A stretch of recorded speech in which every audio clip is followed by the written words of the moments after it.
नमस्कार दोस्तों। आज की कहानी विवेक बंसल की है, जिसके साथ एक ऐसी घटना घटित होती है जिसके बारे में शायद उसने अपने जीवन में सोचा भी नहीं था। आखिर क्या घटना उसके साथ घटित होती है, जानेंगे आज की कहानी के माध्यम से, इसलिए मेरे साथ अंत तक बने रहें।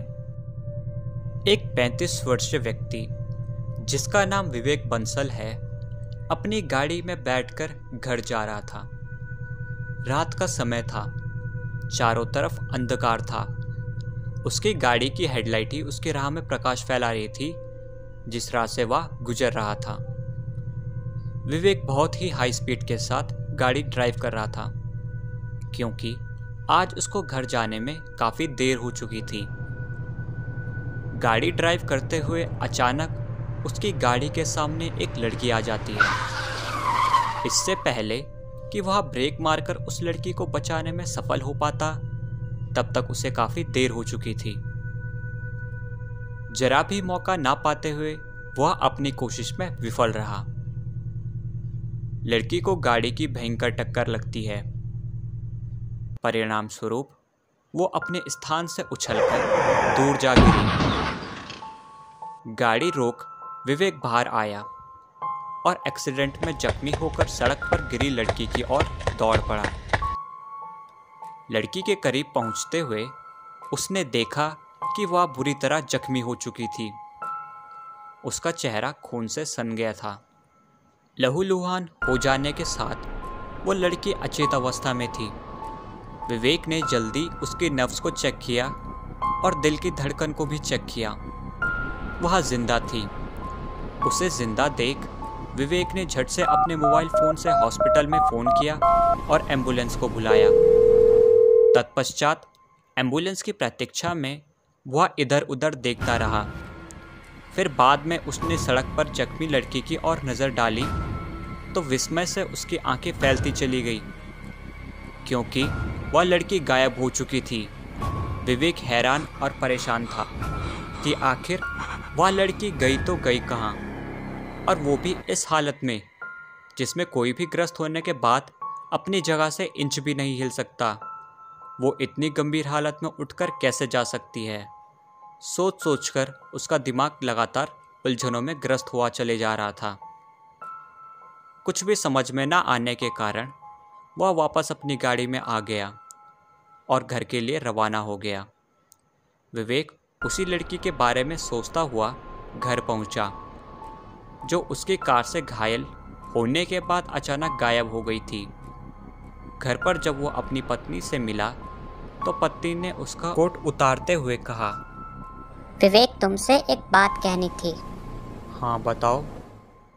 कोट उतर जाने के बाद उसने अपना पूरा ध्यान पत्नी की ओर दिया। एक लड़की है, बहुत गरीब है, उसे नौकरी की तलाश थी, तो मैंने उसे नौकरी भी दे दी। और हाँ, एक बात और, वह हमारे साथ इसी घर में रहेगी। तुम्हें इस बात से कोई ऐतराज़ तो नहीं है ना?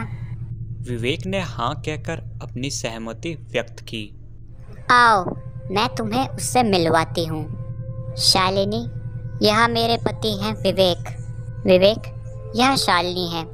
आज से घर का सारा काम यही करेगी। उसके बाद दोनों पति पत्नी वहां से चले गए। शालिनी के मुख पर एक कुटिल मुस्कान सजी थी। उसने नल खोला तो पानी की जगह उसमें से खून बहने लगा। नल से खून की बहती धार में अपने हाथ को भिगोती शालिनी ने ढाका लगाया और कहा, मैं सबको मार डालूंगी। वास्तव में शालिनी वही लड़की थी जो विवेक की गाड़ी से टकराकर बुरी तरह जख्मी हुई थी। विवेक उसे इसलिए नहीं पहचान पाया क्योंकि उसने अपना रूप बदल लिया था।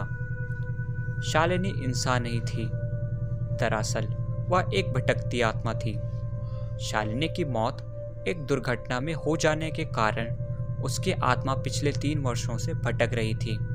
फलस्वरूप उसने किसी लड़की का शरीर हासिल करके इस धरती पर अपना एक नया स्थान बनाया था। वह पिछले 3 वर्षों से उसी जगह पर भटक रही थी। जहां विवेक की गाड़ी से टकराकर उसकी मौत हो गई थी। रात के 1 बज रहे थे।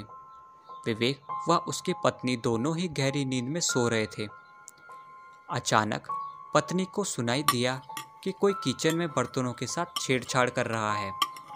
बर्तनों की आवाज़ कान में पड़ने के बाद वह जाग गई, मगर जल्द ही फिर से सोने की कोशिश करने लगी। 30 मिनट गुजर गए। बर्तनों की आवाज़ बराबर आती रही। तंग आकर वह उठी और किचन की तरफ चली गई। किचन में आकर उसने देखा कि शालिनी बर्तन धो रही थी। उसकी तरफ शालिनी की पीठ थी।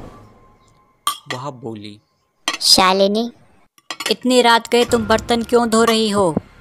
जवाब में शालिनी ने कुछ ना कहा। वह बराबर बर्तन धोती रही। कहते कहते वह शालिनी के नज़दीक आकर उसके बराबर में खड़ी हो जाती है और उसे जोर से कहती है, कुछ तो कहो।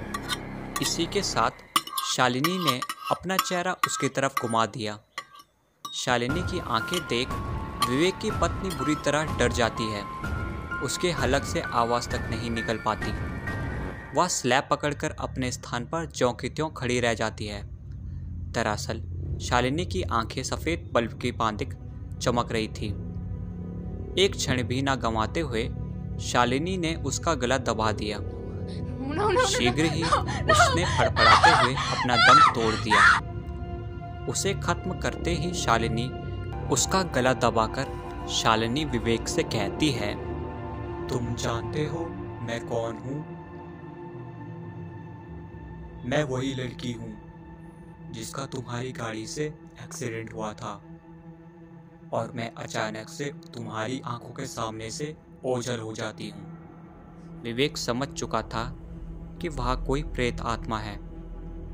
अब आगे विवेक को कोई भी मौका ना देते हुए शालिनी ने बहुत ही मजबूती के साथ उसका गला पकड़कर दबा दिया। विवेक भी अपनी पत्नी की तरह फड़फड़ाते हुए दम तोड़ देता है। विवेक और उसकी पत्नी को मारने के बाद शालिनी पुनः एक नए स्थान की ओर निकल जाती है।